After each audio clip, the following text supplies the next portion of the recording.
Қайырлы күн, құрметті көрермендер. Бүгінгі біздің бағдарламамыз түшпәрі өнімін Түркістан жұртшылығына ұсынып жүрген кәсіпкеріміз жайлы. Әлеуметтік желі арқылы тапсырыс қабылдап, тауыс тауып отырған Мұхая Бектұрсынның жұмыс барысымен танысамыз. Дәмдетіп түшпәрі жасауды үйренейік. Өздеріңіз көріп тұрғандай, біз қазір кәсіпкеріміздің асханасындамыз. Сәлем, Мұхая. Саламатсыздар ма? Қош келдіңіздер. Қош болдық. Жұмысыңыз қалай болып жатыр? Шүкір, жақсы, міне өзіңіз көріп тұрғандай жұмысымыз. Иә, керемет. Сіз қазір түшпәрі тағам жасауға кірісіп кеттіңіз ғой? Иә, түшпәрі тағам жасап жатырмын қазіргі таңда. Оның қоспаларымен біз көрермендеріміз таныстырып өтейік, өзіңіз айтып түсіндірсеңіз. Иә, әрине ішіне біріншіден су қосамыз. Суға ұнымыз бен жұмыртқамызды және де тұзымызды қосамыз. Кәдімгі күнделікті қолданатын артық қоспалар жоқ бұның ішінде. Бояуыштар да жоқ. Және де мына фаршымыз. Таза фарштан өзіміз негізінде жілік алып, жілікпен фарш жасаймыз арнайы. Базардағы бұлай фарштарды алмаймыз. Міне еттің өзін көрсетейікші көріңіздер. Міне қараңыздар, көріңіздер. Таза ет. Қолдан соямыздар. Қолдан соямыз. Өзіміз арнайы жасап жатырмыз. Өкіметтен қанша есе артығымен дәмі тіл үйреді. Оны енді тағам піскен кезде өзімізде бағасын беріп айтатын боламыз, қаншалықты екенін. Пісіреміз. Онға мысалға 3 золаға 1 жұмыртқадан ба, әлде әр золаға 1 жұмыртқадан? Жоқ, 3 золаға 1 жұмыртқа қосамыз. Сол кезде оның қамыры қалың болып кетпейді. Қамыры жұқа келеді. Жұмыртқа көп қосса ісіп кетеді ғой, және де пісуде қиындайды екен. Қиындайды, және тура сол. Негізі өкіметтікіне өзіміздің көңіліміз толмағандықтан қазіргі таңда осы кәсіпті мен қолға алып жасап отырмын. Жақсы, тамаша. Күніне қанша тапсырыс түседі? Күніне бір 6 килограммдай тапсырыс өтіп отыр қазіргі таңда. 5-6 килограмм өтеді. Жалпы осы істі бастағанда алғашқы кезде бір тұтынушыдан, тапсырыс берушіден бір көңілі толмайтындай, бір я болмаса шағым айтқан кездер болды ма? Әлде бірден жұмысыңыз алға басып? Енді барлық жерде жұмыс кәсіп бастаған кезде оңай емес қой бірден алып кету. Басында кішкене клиенттерден келді, клиенттің қайта бізге айтқан пікіріне қарай сынымыз түзеле бастады. Қандай сындар айтылды? Мысалы, жаңағы біз бір келіге бір зуалаға мен уже 1 жұмыртқа қосқан болатым. Ол кезде қалың болып қамыр ысып кетті. Одан кейін уже мен қазір біле-біле байыбына жетіп жатырмыз. Сосын алғашында жаңағы 1 килограммның ішінде өте көп дана болатын түшпәраның саны. Қазіргі таңда оны азайтып, наоборот, ішіндегі етін көбейтіп отырмын. 1 килограммда қанша дана түшпәра бар? 1 килограммның ішінде қазіргі таңда 120 штук түшпәра шығады. Бағасы 1500 теңге 1 килограмм. Сізге екілеген шығады 1 килограммнан. Және де 4-5 адам тояды соған. Сізге тапсырыс беру үшін енді инстаграмыңызға жүгінеді ғой. Әрине инстаграм арқылы сатып жатырмыз, OLX арқылы сатып жатырмыз қазіргі таңда. Бұлай да таныс, WhatsApp дегендей. Сауда жақсы болып жатыр қазір. Тамаша, сіздің инстаграмыңыздан байқап қалдым, жеткізілуі тегін деп жазыпсыз. Әрине, негізінде Түркістан бізде көп үлкен ғой енді қазір. Үлкейіп келе жатырмыз. Қазіргі таңда 3 килограммға дейін беретін болса, доставка бесплатно жасап жатырмын. Өз шығын нақтай ма? Әрине, ақтағаннан кейін осы кәсіппен шұғылданып отырмыз. Айына таза шығын есептемеңде қолыңызға түсетін қаражат? Бұл кәсіптен қазіргі таңда бір 50-60 мың теңгемен таза табыс тауып отырмын. Яғни бір отбасы осы кәсіп арқылы күнін көре алады ғой? Әрине, бір отбасы күнін көруге жететіндей. Сіз бұл кәсіпті бастамас бұрын біраз ізденіпсіз? Әрине, іздендік. Жан-жақтама іздендік. Мен бұны бастасам өтпей қалады ма деген ойлар келді. Қорқыныш болады ғой? Әрине, қорқыныш болды, бірақ қазіргі таңда оның бәрі сейіліп, кәсібіміз өрбіп, шыны керек ойламадым басында, мүмкін бұл тоқтап қалады ма, өтпей қалады ма, банкрот болады ма деген ойлардың бәрі болған. Қазір жақсы өтіп жатыр. Көріп отырсыз, айына жақсы сатылма кеп 50-60 мың теңге табыс тауып отырмын. Bir күннің ішінде өтпеді дегенде 3 килограмм өтеді. Бұл кәсіптің артықшылықтары бар, маған да ұнап отыр, үйде отырып, бала шағаның қасында, бәрі көз алдыңызда. Мысалға уайымдамайды да, енеңіз де, күйеу жолдасыңыз да көз алдында, және де бір ол өзіңіз үшін пайда, екінші пайда тапсырыс беруші, яғни қолдың тағамы. Мысалы өздеріңіз көріп отырсыздар, қолдан таза, жаңағыдай тазалықты сақтап, бәрі де үйдің дәмі шығады деп мен сол жағында айтып кеткім келеді. Иә, әрине, біріншіден бұл мен кәсіпті бастаған кезде менің мақсатым тек қана өзімнің қара басым емес, кез келген кәсіпті бастаған кезде айтады ғой, халыққа пайдасы тие ма? Сол нәрсені зерттей білдім мен. Халыққа пайдасы тиеді. Қазіргі таңда жұмыс баста бізде іскер әйелдер өте көп қой. Кешке келеді, тамақ дайындай алмайды дегендей. Сол кезде тапсырыс беруге демде жеткізіп береміз. Сіздің қазіргі алжапқышыңызды орамаңыз көріп, елдер ойлау мүмкін да, үйде отырып бұл кісі бәрі істеп жатыр деп. Сіз бизнес бастауға қатыстыңыз, сіз сауатыңызды аштыңыз, сіз тренингтерге қатыстыңыз, сіз іскер әйелсіз. Сол жағында айтып өтсеңіз. Әрине, мен бұл кәсіпті бастауымның өзі басты себептерінің бірі бұл бизнес бастау кәсіпкерлік мектебінде оқып шықтым. Ахметбек Нұрсела деген ағайымыздың 90 күндік оқу болады, 2 ай болады оқуымыз. Және де сол 2 айдың ішінде мен молынан тәжірибе жинадым. Сол жердегі маған жаңа тренерлер, және де сол жердегі мамандардың барлығы көмектесіп, осы кәсіпті қолыма бір кәсіп ұстату үшін қолдарынан келгенді аямай көмектесті.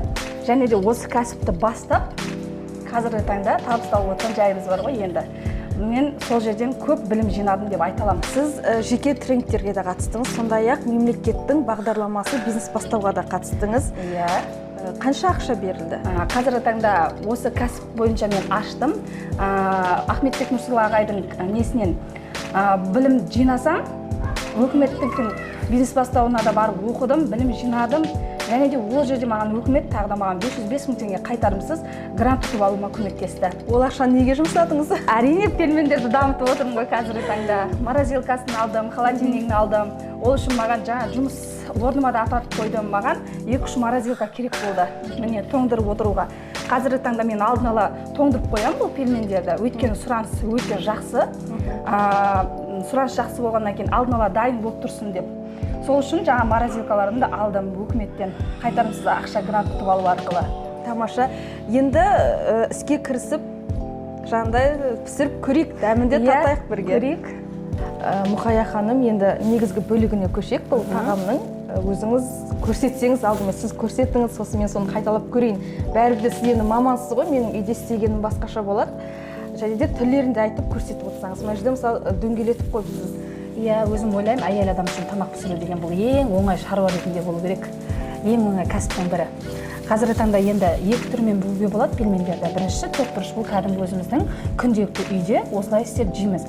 Ал енді былай да домалақ қылып жасаймыз, бірақ бұл кішкене уақытты алғандықтан қазір мынандай вариантпен бүгіп жатырмыз біз осындай әдіспен. Бірінші қарапайым несін көрейік. Қарапайым түрін осылай аламын, кішкене нені қасыққа. Қасықтың ұшындай. Иә, шамалы кішкене қоссаңыз болады. Және былай бір-біріне ортасын жауып, жауамыз ортасын. қолыңызды былай айналдырып, мына жерін былай қыста салсын. Бұл енді кішкене икеміз бар енді бұнда. Үйде де қарапайым түрі ғой енді. Міне, осылай. Бірде жабысуы кішкене қиындап жатыр. Үйреніп кетесіз, ода тұрған қиындығы жоқ, негізі бүгудің. Қазіргі таңда біз бір күннің ішінде 8 килограммға дейін бүгіп тастаймыз. Сонда қанша түшпәрат өгестер бір күнде данасымен санағанда? Данасымен санағанда 1 килоның ішінде 120 штук шығатын болса, есептеген 8 килограммда 800 штук дегенде ма? Иә, 900-ге дейін барады ғой. Ол түшпәра бүгудің ешқандай қиындығы жоқ, көріп отырсыз. Және де тағы бір түрін сіз түсірілім барысында көрсетіп жатқан едіңіз, оны да көрсетіп өтсеңіз, сол түрі де ұнады. Қазір көрсетемін оны. бір түрі осылай бүгеміз, екіншісін былай бүгеміз. Және де мынаның формасын өзгертуге болады. Қазір оны да көрсетемін сізге. Былай жабыстырып алып. Мынау енді әдемілеу көрінеді, енді бұл басқаларына қарағанда. Бізде өкіметтің түшпәрасы осындай витта түсіп не қылады ғой. Және де мынау қамырын былайынан сәндей берсеңіз, сәні көп қой негізінде. Және құрылған түшпәралар да бар. Оны енді өзіңіз үйде де балаларға істеп беретін шығарсыз. Иә, тура осының ішіне картошка қосу арқылы бұны былай үшбұрыш қыламыз ғой, иә? Бұны иә, міне үшбұрыш қылу арқылы істеуге болады. Формасы өзгере береді бұл жерде. Түсінікті. Түшпәраның бүгудің қиындығы жоқ негізінде, үйреніп кетесіз. Рахмет, мені енді қолдан егже тырысып жатырмыз енді. Құрметті көрермендер, мен бұл тағам жайлы бір қызықты ақпарат оқығаным бар. Перім деген мемлекетте 14-15 ғасырларда бұл тағам қолға алына бастаған екен. Және де Перім перілмен ғой атауы. Пел деген жағындай құлақ, нян деген ұн деген мағынаны білдіреді екен. Және де кезінде бұл тағамды қонақтарға және белгілі бір мерекелердің құрметіне жасалған екен. 14-15 ғасырларда Ресей мемлекетіне келіп, қазірде бірнеше елдердің, ұлттардың асханасында жасалынады. Тіпті Қытай мемлекеті бұл тағамды өздерінің ұлттық тағамы ретінде де есептелінеді екен. Сондықтан да бұл тағам жалпы бәрімізге ортақ болып тұр. Орта Азия болсын, және тіпті батыс мемлекеттерінде де осы түшпәрә тамағына ұқсас тағамдар да бар екен. Халықаралық десеңіз. Иә, халықаралық тағам енді. Мұқия ханым, енді бұл тағам енді халықаралық тағам ғой. Сіздің енді болашақта халықаралық деңгейде бір шетел мемлекеттеріне де сатасыз деген енді ниетім бар. Жалпы Түркістаннан басқа қалаларда тапсырыс беріп жатыр ма сіздің осы Қазіргі таңда енді Түркістан қаласына көп сұраныс болып жатыр. Бірақ 10 келі бір ай бұрын менге Атырау қаласына жібердім. 10 келі өтіп жатыр. Ол әрине Instagram желісі арқылы келді маған. Дәмін татып сізге рахметін айтқанда шығар олар. Әрине, дәмін татқан. Мен қандай да клиентке сатсам, мен міндетті түрде артында өзім сұраймын. Қалай сізге ұнады ма деп, өйткені маған керек. Жұрттың пікірі менің сыным болып табылады да. Сондықтан мен міндетті түрде сұраймын бұл жағдайда. Енді Құдай қаласа, мен бұл пельменді үйден бастап отырмын ғой. Қазіргі таңда маған үйде отырып кәсіпкер болады. Бірақ болашақта мен бұл кәсіпті үлкейтіп цех ашсам деймін мысалға. Және де тек қана түшпәрә емес тоңдырылған гаупсы жасасам, және мантыны заказға жасап жатырмын қазір. Мантыны алдын ала тоңдырылмайды, тек заказбен қабылдап жатырмын. Қандай да бір кәсіп ашқан кезде оны кеңейту керек, оны өсу керек, ол бизнес. Сонда ғана бизнес алға жүреді деген. Әрине, табыс та көп болады деген ойдамын сол кезде. Қазіргі уақытта тек қана өзіңіз ба істеп жатқан, әлде көмекшілеріңіз бар ма? Иә, кішкене мамам, енем өзімнің көмектеседі. Жалпы өзіңіздің жанашырларыңызды, жақындарыңызды тартып жатырсыз ғой? Әрине, осы көмектесетін ене мен өзіңнің анаң дейді ғой, бірінші көмекшілеріміз. Солардың қолдауымен. Дұрыс, әрбір жеке кәсіпкерге отбасының қолдауы ол өте маңызды. Ол моральдық тұрғыдан қолдаса да, материалдық тұрғыдан қолдаса да, әрине біз қолдап жатса, көңіл күйімізде жақсы болады, ісімізде алға басады. Әрине, жеткізу жағына да менің өзімнің жолдасым көмектесіп жатыр қазіргі таңда. Жалпы бұл отбасылық бизнес болып жатыр дейсіз ғой? Иә, отбасылық бизнес енді. Тамаша, және де отбасылық бизнестің бір жақсы жері берекелі болады. Әрине, өзімізден ешқандай шығын жоқ, шеттен шығын жоқ дегендей. Өзіміздің еңбегімізбен, отбасымызбен жасалған кәсіп бұл енді. Құрметті көрермендер, кәсіпкер бағдарламасының мақсаты кәсіп ашу үшін белгілі бір үлкен қаражатты болу ол шарт емес. Сіз үйде отырып, Мұқия ханым сіздерге дәлел ғой, үйде отырып кішкене ғана істен бастап бірте-бірте үлкен табысқа жетуге де болады. Мұқия ханым сұхбатыңызға және де өзіңіздің ас үйіңізге кіргізіп, бізге осы тағамның қырын сырын, тіпті табыстың қырын сырын айтып, жолын көрсеткеніңізге рахмет. Сізден үлгі алады деп ойлаймын. Үйдегі отырған қаншама қыз-келіншектер бар, қандай кәсіпті бастарын білмей отыр. Кәсіп ол қаражатты талап етеді деген пікірде бар бірнеше қыздарымыз. Сондықтан да сізге рахмет айтамыз, ісіңізге береке берсін. Рахмет, келгендеріңізге рахмет.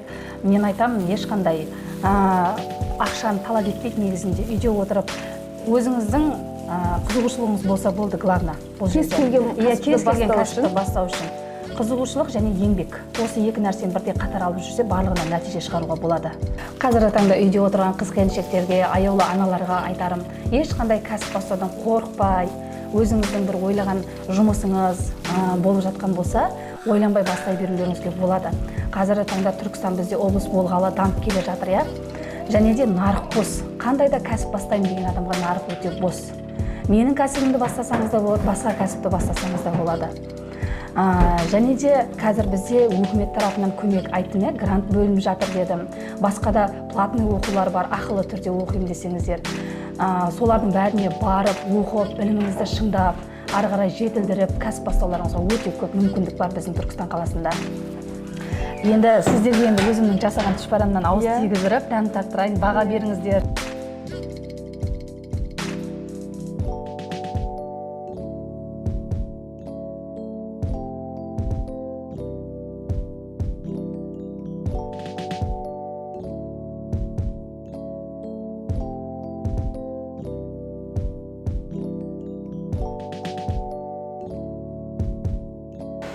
Ал енді асымыздан ауыз тиіңіздер. Иә, бісміллә деп асымыздан ауыз тиік. Енді уақытымыз кетіп түйдік қой. Иә. Не деген әдемі, әдемілеу сәндепсіз. Ас болсын, рахмет.